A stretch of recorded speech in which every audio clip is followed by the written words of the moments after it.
शीतकालीन सत्र का आज आखिरी दिन था और ऐसे में पक्ष और विपक्ष आमने सामने थे।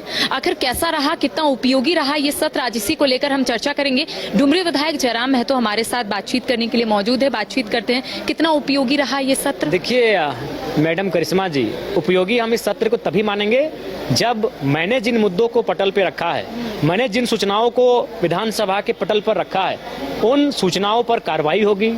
जो मुद्दे मैंने उठाए हैं उन मुद्दों पर कार्य होगा, तभी हम मानेंगे कि हाँ सदन सार्थक रहा। जैसे फॉर एग्जाम्पल आज मैंने मुद्दा उठाया कि 1600 अभ्यर्थी जिनको संशोधन नियमावली के तहत बाहर कर दिया, रिजल्ट देने के बाद अगर उस पर कार्रवाई हुई, उनकी नौकरियां बच गई, तो हम मानेंगे कि सदन सार्थक रहा, लोकतंत्र का जो मूल्य है वह सार्थक रहा। ठीक उसी प्रकार मैंने एक सवाल किया, हमारे भेंडरा में एक मिनी इंडस्ट्रियल कॉरिडोर बनना चाहिए। अगर सरकार इस वित्तीय वर्ष में या फिर 6 महीने में या फिर 8 महीने में या 9 महीने में अगर ऐसा प्रस्ताव लेकर आती है तो हम मानेंगे कि सदन की सार्थकता रही। आज मैंने बात किया कि 75% जो निजी आरक्षण का मामला निजी कंपनियों में, उस पर अगर सरकार कोई कमेटी बनाती है और उनको निगरानी देती है, क्योंकि आप भी जानते हैं कि जब ईडी सीबीआई का मामला होता है तो ये कपिल सिब्बल को हायर कर लेते हैं, और जब हक अधिकार की बात आती है तो एक ढंग का वकील हायर नहीं कर पाते हैं, तो तब मैं मानूंगा कि हाँ सदन की सार्थकता रही।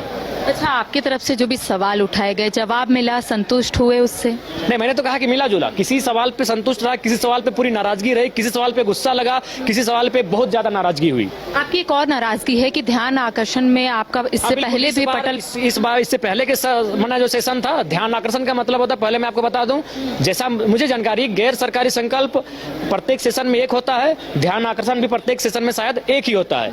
तो और ध्यान आकर्षण क्या होता है कि मान के चलिए एक दिन में 3-4 ही आता है, तो मान के चलिए पूरा जो छोटा सेशन चलता है जो 4-5 दिन का होता है, उसमें 15-20 ध्यान आकर्षण आते हैं। लेकिन मेरा पिछले बार भी ध्यान आकर्षण नहीं आया था और इस बार भी मेरा ध्यान आकर्षण नहीं आया। इस बात की मुझे नाराजगी है।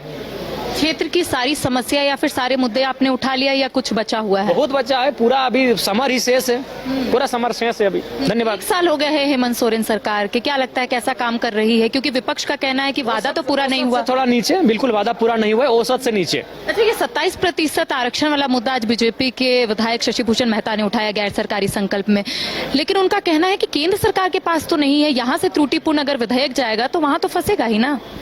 देखिए, हमें लगता है कि राज्य सरकार को पुनः समीक्षा करनी चाहिए इस विधेयक पर, और पुनः इस विधेयक को एक बगैर त्रुटि के इस विधेयक को पास कराने की दिशा में कार्य करना चाहिए। बाकी भी तो राज्य हैं, वो बहुत सुलभ तरीके से अपने विधेयकों को, अगर केंद्र की भी बात आती है तो केंद्र से पास करवा लेते हैं, उसका अनुमोदन करवा लेते हैं। तो हमें लगता है राज्य सरकार को निष्ठापूर्वक कार्य करने की आवश्यकता है। अपने मुद्दों को लेकर अब आने वाले समय में क्या कुछ आपकी तरफ से रणनीति है, क्योंकि आपकी तरफ से पद यात्रा निकाला गया, उसके बाद बैठेंगे, फिर हम लोग रणनीति बनाएंगे।